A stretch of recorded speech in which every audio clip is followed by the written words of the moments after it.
Hello, everyone, and welcome to Negotiating Ideas, a podcast about political thought on democracy, pluralism, and peace.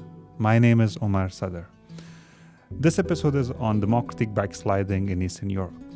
As you understand, while most of the advanced democracies are grappling with different challenges, and there is a risk of democratic backsliding in various parts of the world, the case of East European countries is different. Except Poland, Hungary, and Czech Republic, the rest of East European countries are doing very well in terms of democratic resilience. So, what explains this? My guest in this episode, Jan Rovny, who is a professor of political science at Sciences Po Paris, has an answer for this. He has recently come up with an article titled Antidote to the Backsliding, Ethnic Politics and Democratic Resilience, where he argues, quote, backsliding occurs most prominently in societies without politically organized ethnic minorities. Widely cited cases of democratic regression, Hungary and Poland, do not have significant politically organized ethnic minorities. Unquote. So in societies where there are, he argues, that there are ethnically mobilized political parties who are committed to constitutional liberalism and forge alliances with the other liberal parties, there is high chance of democratic resilience. And this is the main factor which prevents democratic backsliding. Such kind of finding could be replicated in many other parts of the world, but I am going to discuss these and many other issues with Professor Jan in this episode. On to the podcast. Well, it's so much pleasure to have you, Jan Rovny. Thank you for your time to come to Negotiating Ideas. Thank you very much for having me. It's a great pleasure. Well, I was struck to read your recent article on democratic backsliding and minorities in Eastern Europe. And to my mind, it presents us quite unique findings on how can we re-understand, reimagine democratic backsliding, but also contribution that minorities may have in certain form of very pluralistic societies vis-a-vis those societies which are homogeneous. So my first question is, let me just give you a very broad question. Tell the audience what is unique about your article. Mhm. So the core argument of the article is that we start with the point of view of the minorities, right? What do minorities want in a given society? And I think the basic thing that we would expect an ethnic minority group, which is somehow defined by their specific culture or language or perhaps religion, depending on where they are, the key interest would be group self-preservation. And now minorities might face different opportunities for ensuring such preservation. And one of them would, of course, be self-government, which would probably be the most favored one. But in many situations in the world, including in the part of the world that I was studying, that's Eastern Europe, they're rarely able to basically break out of the state in which they are and create their own polity in which they could run their own government. So I call these permanent minorities, permanent in the sense that they are stuck in a polity in which they are a minority and which they can be trumped by a political majority. So what is their main interest in this context? And I would argue that broadly speaking, the interest in this context would be to somehow constrain the majority. And if democracy is one of the options, which in the part of the world that I was studying, it is kind of the game, or at least it's expected to be the game, then one very effective way to constrain the majority is to follow the institutions of liberal democracy, which particularly prescribe not just electoral competition, but also counter-majoritarian constraints on majority rule.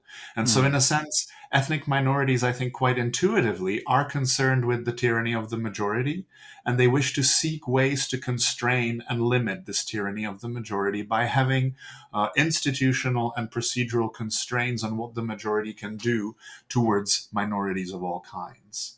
So that would basically lead me to expect that in democratic contexts, ethnic minorities will be champions of liberal democracy that will seek these counter-majoritarian checks and balances.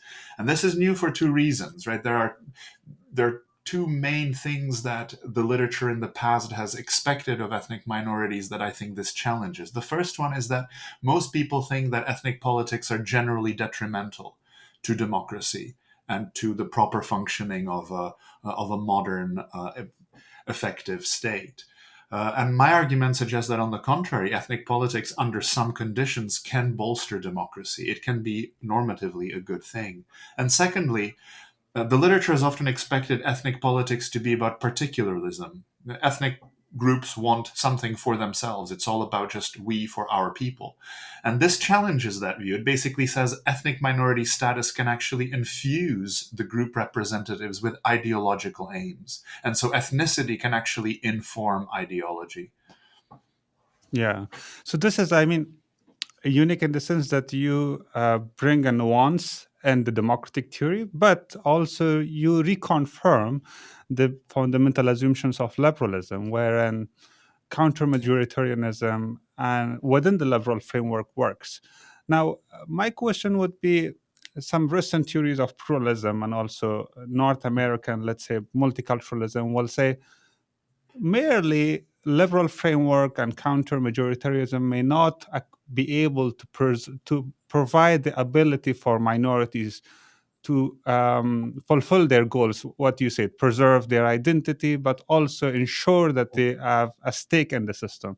So that's why they go a bit forward and say, well, minorities needs to be protected under Absolutely. certain kind of institutional arrangements, That's for right. example, recognition of rights and all that. So now my question is, did you come across in the Eastern European cases where those kind of circumstances where minorities go beyond this liberal assumptions and also accommodate certain form of arrangements of multiculturalism? Absolutely. I mean, one of the big debates in liberalism is whether individual liberal rights are sufficient to provide support for groups, right? And classical liberals would argue that yes, they are. By virtue of their individual rights, individual members of minority groups can create associations that will protect them. Vast majority of minorities, and certainly all of the ones that I have encountered and discussed with, are interested in group rights.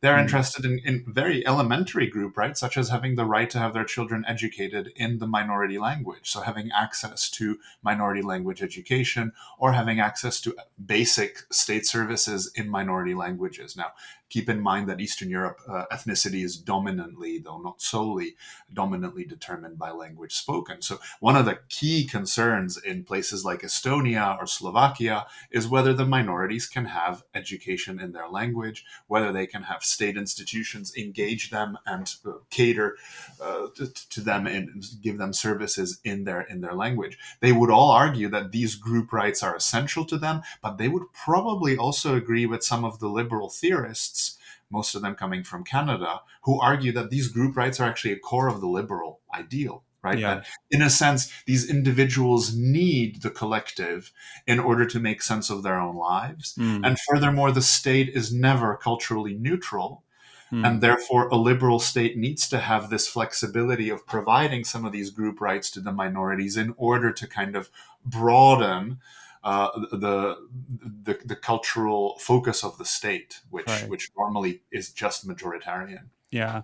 So it also, the cases that you call it successful in Eastern Europe are unique in a sense that at the current moment, most of the plural societies, including, for example, here in the US, major European countries are facing existential crisis in terms of coexistence. We do not agree. We had to had some time that we agreed on fundamental assumptions and values of our society. Now we don't have. How Eastern European countries, particularly those who are, you say, they are diverse in terms of their socio-cultural composition, have been able to come up with such kind of solid success? Well, I mean, the success was mixed, right? And the success remains mixed. There are big divergences in the level of ethnic minority rights across the countries that I've studied. I've cited Estonia and I've cited Slovakia. The level of protection that the Estonian minorities, and I'm particularly thinking of the Russian speakers in Estonia, the level of protection that they have today is far lower than, say, the protection of many linguistic minorities in Austria-Hungary 150 years ago, right? So the success, I think, is rather partial. What I suppose is particular for Central Eastern Europe is its trajectory away from communism and its geographic location in the very close proximity to Western Europe, which has been both economically and politically successful liberal democracies, right? So for Eastern Europe, the clear path in the aftermath of communism was towards democracy. They were in a way facing this clear option that was pointed to by their neighbors. They were helped by various Western organizations, particularly including the European Union, to go down the democratic path. And so this has, in a certain way, influenced the elites, both the majority elites and the minority elites, to emulate, to some degree, right, and more or less successfully, democracies. But what is important here to note is that it was always the minorities who were much more fundamentally and profoundly keen on the democratic processes, while the majorities were sometimes, giving it lip service, but not necessarily effectively putting it into place. And so you will see various moments of Eastern European history over the last 30 years when it was ethnic minorities that have explicitly pushed for democratization or greater consolidation of democracy. Sure, sure. And the article, you argue that it focused on three key actors, and those are mobilized ethnic minorities, constitutionally liberal parties, which are, to you, these will be the majority parties, and finally, illiberal parties, a Right. certain primacy of ethnically defined dominant identity. Yes. Now, to me, one missing actor would be illiberal minority parties in this equation. Um, what if in a scenario you have those kind of parties, which are, for example, as you define illiberalism as an ethno-populist or anti-pluralist? Yeah. How that equation will change everything? Well, look, all of these ethnic minority groups, they are not inherent liberals. In fact, I'm working on a book manuscript about this. This article is sort of one component, one relatively small component of that manuscript, which looks at the systemic outcomes. But the whole manuscript looks at how ethnic minorities preferences are formed, political parties are shaped, and how they engage political issues and ultimately shape political systems. It is absolutely clear that ethnic minorities are no inherent liberals. In fact, the book manuscript is called Circumstantial Liberals. The Okay. idea is that they are very much the same human beings as anybody else, with some important exceptions. One of the important exception is their concern for the collective, right? Because they seek to protect this collective group identity that is not protected by the state, or a priori not protected by the state. And so they take greater solace in their collective culture, Hmm. which might have actually various consequences for them being rather collectivist, sometimes quite socially conservative, potentially patriarchal, right? So in many ways, they are not liberal. Hmm. But in the context in which they exist, they always consider, what are my options for protecting myself, right? Right. And Hmm. you might have various options for doing this. One option could be, let's break the polity and either join an ethnic kin state or create our own state, which would mean that we will basically become the majority, and then the effect of this minority liberalism disappears. That's one option. Another option is democracy, right? And trying to build these counter-majoritarian institutions. That's probably, normatively speaking, the best outcome. But then there is the third possibility. The third possibility is to say, look, we're just going to create some kind of a collusive situation with other majority illiberals, or anyone else, and we're just going to kind of cohabit together. We'll give them votes, they'll give us pork, and we will live happily together. What's wrong with this situation? The problem with this situation is that it's purely instrumental, right? It works as long as it works for everyone, but it is not done by the majority illiberal partner because they like minority rights. It's Hmm. done by the illiberal partner because it somehow suits them in the current situation. The moment it stops suiting them, they will probably turn around and drop the minority and all concerns for their rights or any other needs that they might have. So the minority would naturally be very concerned, right? So there is, even though you can create these various corrupt, illiberal cartels, Yeah. there is always going to be the push for coming up with some form of a more permanent protection. Mm. And this is where you start thinking, could we build some form of institutional controls that would prevent the majority from the moment we're not useful enough or there's someone more useful, they just drop us and throw us into jail potentially, right? Right. So there is this inherent need for some form of institutional protection. And this is why I would argue, uh, that there really is a natural push towards this counter-majoritarian construction. So Right. yes, we see a lot of illiberal collusion, but Yeah. this illiberal collusion does not undermine that hope for the liberal constraints, because Right. those liberal constraints are more permanent. So, if we move beyond this institutional liberal constraints, the second actor, which you call it constitutionally liberal parties, Yes. so clearly this is a political liberalism, and Yes. you also cautiously differentiate and you take a stance that you're not interested, at least in the article, on the issues related like cultural liberalism. Yes. Um, this reminds me, if you move on from East Europe towards, let's say, Middle East, some of the Muslim conservative, but also what they call it Muslim Democrats, let's say in Tunisia, in Turkey, for instance, the ruling party, or in Egypt, Muslim Brotherhood, they accept constitutional arrangements within a kind of democratic framework. But culturally, they are conservative. For example, when it comes to divorce, when it comes to alcohol consumption, restriction of certain form of other way.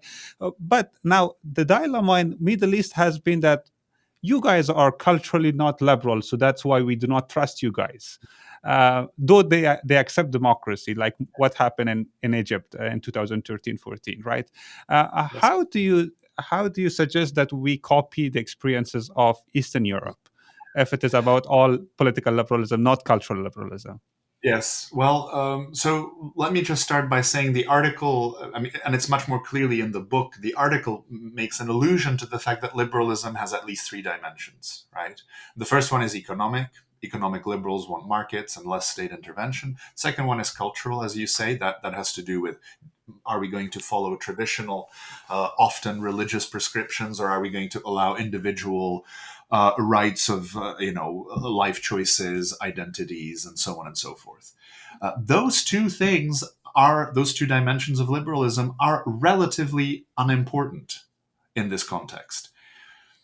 What's most important is the third dimension, and that's what I call constitutional liberalism, or what you refer to as political liberalism. That's mainly the acceptance of the principles of liberal democracy, including checks and balances and counter-majoritarian rules, right? That is the critical part.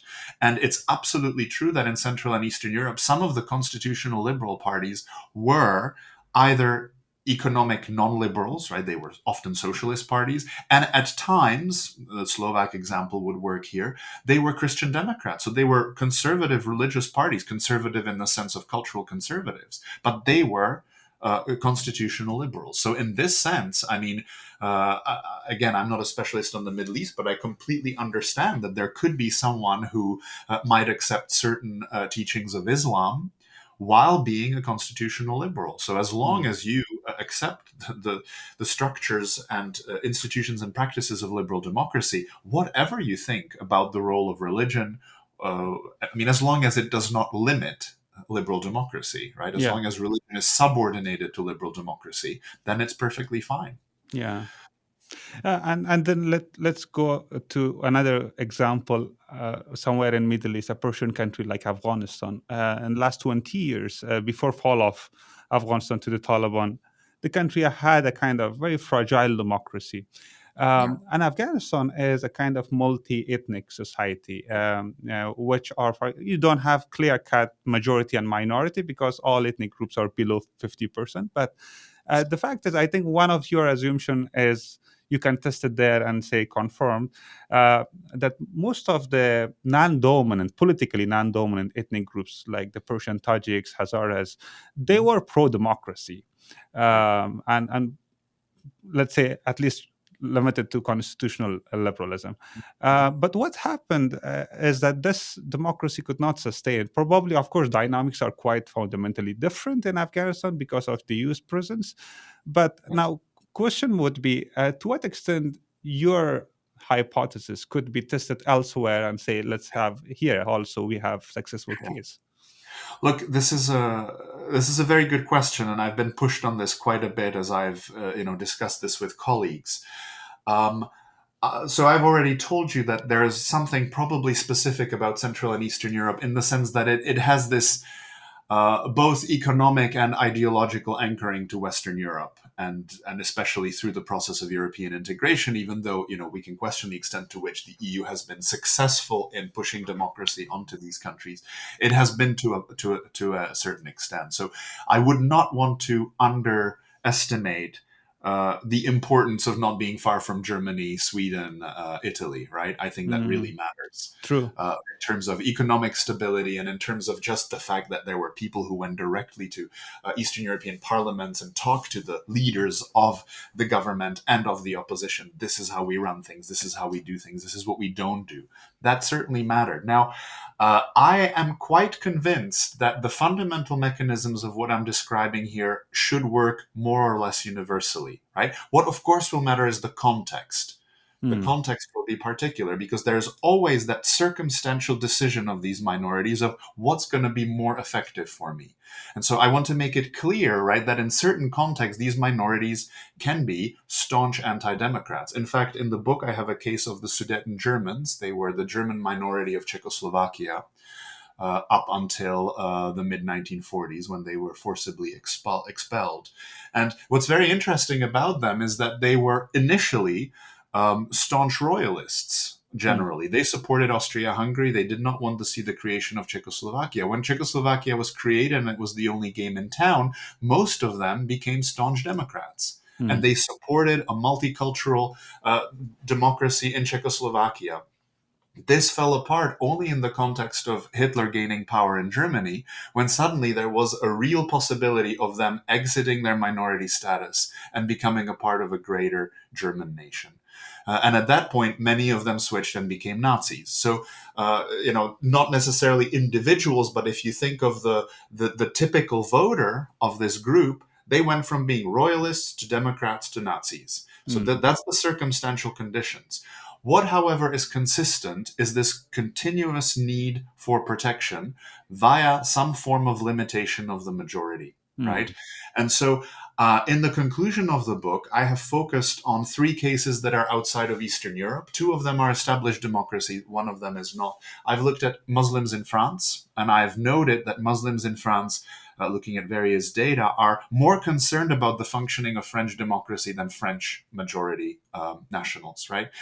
They're much more concerned about what would happen if the National Assembly in France was dismissed, because they're concerned about the rights that are being protected by French liberal democracy. The same thing obviously goes for African Americans in the United States. They're far more concerned about American democratic institutions, and they're far less likely to buy into various conspiracy theories by quasi-liberals such as Donald Trump. So, for example, if you look at how African Americans perceived the presidential election of Joe Biden, they overwhelmingly agreed that it was fair, while only a much smaller share of white Americans agreed with that statement, right? And then finally, I take it to a more problematic and more distant democracy, which is Malaysia.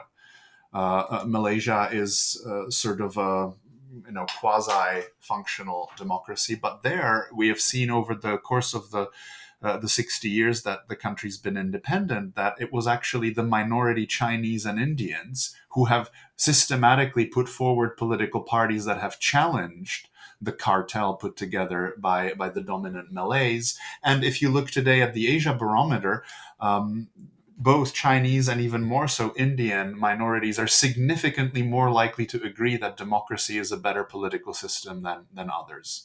So I suspect that the fundamental concern for rights and for self-preservation is probably going to work universally. What matters is the conditions, is the circumstances under which these particular groups operate that might lead them, like the Sudeten Germans, to be either staunch opponents of democracy or staunch proponents. Yeah. And one other thing which is unique about East European countries is the form of political system. Correct me if I'm wrong, but except Poland and Lithuania, which are semi-presidential system, the rest are parliamentary systems. So that's why this Others system, are Romania is also semi-presidential. So actually, many of them are semi-presidential, right? So yeah, yeah, I mean, you're right. So what is particular about presidentialism is obviously the person of the president is one person. That person can come from one ethnic group at a time. Now, I would still argue that this should work anywhere where you need some form of a collective support for the government and collective support for the opposition. And what I've studied in the context of places like, for example, Estonia, is the way that Estonia actually first tried to completely block the Russian minority out of the political process. First, by not giving them citizenship, mm, and second by kind of trying to push them out of representation. So that was the initial response to the presence of this very large minority. However, while that was happening, there was always the potential use of these people. There was always a political force, right? There was always someone in the opposition who was thinking, if I could get these Russians to vote for me, if I could get them to vote, and if I could get them to vote for me, I could potentially do better and potentially win elections. So there's always that calculus that exists. So as long, even if you have a presidential system, as long as there is some kind of an elected assembly that somehow controls that president and that can vote for or against the laws that the president proposes, these dynamics are going to be in place. mm, And there will be someone sitting in that assembly thinking, if I could get these groups to vote for me, then yeah, I'm going to do better than others. And it is useful to get minority groups to vote for you, because yeah, once you get their support, they will stick with you, right? mm, Their interests are deeply socially rooted. Their organizations tend to be very socially rooted, and ethnic voters tend to be very loyal to their political organizations because it carries more than just political identity. It carries personal ethnic identity. yeah. So, but also, I mean, the question was if in case we have a system where it is presidential, hardcore presidential, and the electoral system is SNTV, which doesn't allow political parties representation. Probably that will shift the dynamics wherein political parties may not be able to form and then negotiate with each other. Right. That would then it would depend on the territorial concentration of these minorities, right? So if they are territorially concentrated in areas where they could win some seats in these districts, then of course there would be surely a big discussion about how those districts are drawn, whether you're trying to sort of minimize the possibility for minority candidates to win, Mm, of mm. course. Yeah, yeah. One other challenge of pluralistic societies wherein ethnic politics is quite strong is kind of what we may call it ethnic entrepreneurship, Hmm. wherein certain form of elite try to represent themselves as the sole, I mean, Yes. for example, leader of of a group, and then negotiate on their behalf, but for certain form of kind of patrimonial gains, personal Yes. gains. Yes. And this is, I mean, how Eastern European countries try to avoid such kind of system. Probably in certain countries like Iraq or Lebanon, it Mhm. is constitutional form of arrangement which has Yes. paved the way for such form of ethnic entrepreneurship. Absolutely. I mean, one thing that we do not have in Central Eastern Europe is consociationalism, right? So the pillarization, I think, is particularly a problem because it provides the opportunity for this form of um, hijacking of the interests of the minority by who knows whom. Now, there's always going to be competition within groups. And this competition, at least in my sample that I study for Eastern Europe, I see that this competition is much more likely to be when the groups are big, right? Because there are just simply more votes to go around. So you can compete for these interests with various political parties around political personalities. I don't think that's necessarily so much different in Central Eastern Europe. It's often the personalities who build their parties around themselves. What I've noted in my study of this is that when you have bigger, and by bigger I mean 10% plus, minorities, you often get more parties, but it's always the bigger parties that are more moderate. Mm. And I'm not saying what comes first, right? Obviously, you're moderate, so you get more votes. You get more votes because you're moderate, but that's important. The fact that the moderation and the vote share are correlated, and it's the small parties that are all over the place. They could be very radical, very sort of ethno-nationalist radicals, or they could be moderates, but they are small. They're irrelevant.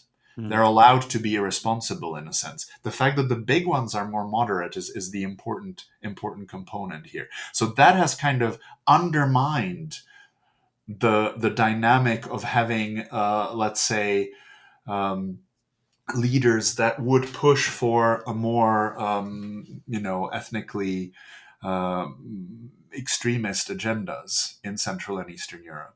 And simultaneously, I mean, even in the context of Central Eastern Europe, you have to cooperate with others. You have to cooperate with other groups, either other minorities or, more importantly, with other members of the majority. And so very often the members of the majority who are likely to talk to you as a minority will be the liberals, right? Mm. With a small L, whoever they are. They might be socialists, they might be Christian Democrats, they might be liberals. You need to be able to work with them. And so to be able to work with them, you need to propose something that's a little bit better than we're just going to steal together. Yeah. Because again, you can steal together, and they have sometimes stolen together, but there is no long-term trust building in this context, because you know that if it's all about stealing, and if you find someone you can do it better with, you will go with them.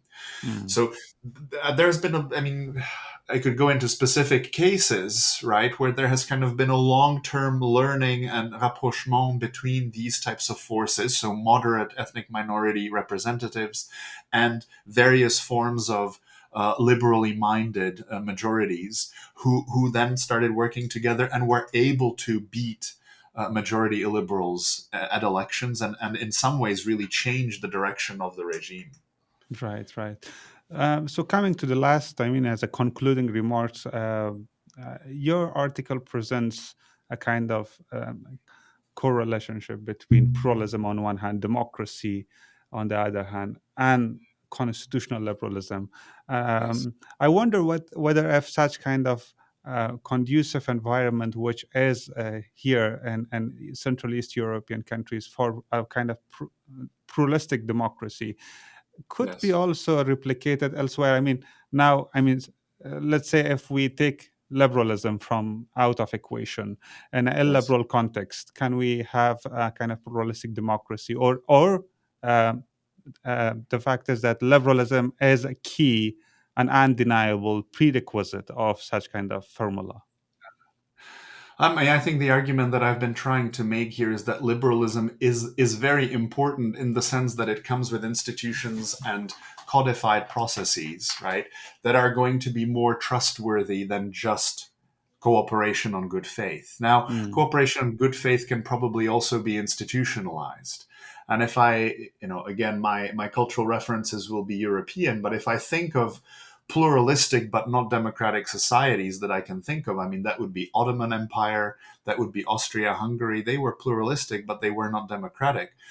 It was certainly better to live in these places than to live in, number of others. So say Imperial Russia, but I don't think anyone would want to go back to them.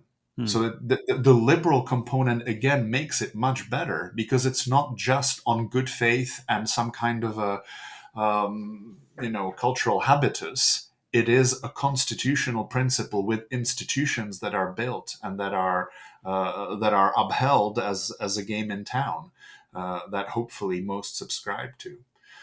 So in this sense, I think pluralism without democracy is certainly possible, but it's suboptimal. Right, perfect. So, with that note, I think we come to the end of this episode. Thank you so much, Jan Rovny, for your time. And I will encourage the audience to read this wonderful article, which is titled Antidote to Backsliding, Ethnic Politics and Democratic Resilience in Eastern European Countries. Thank you very much for your time and for your great questions. It was a pleasure.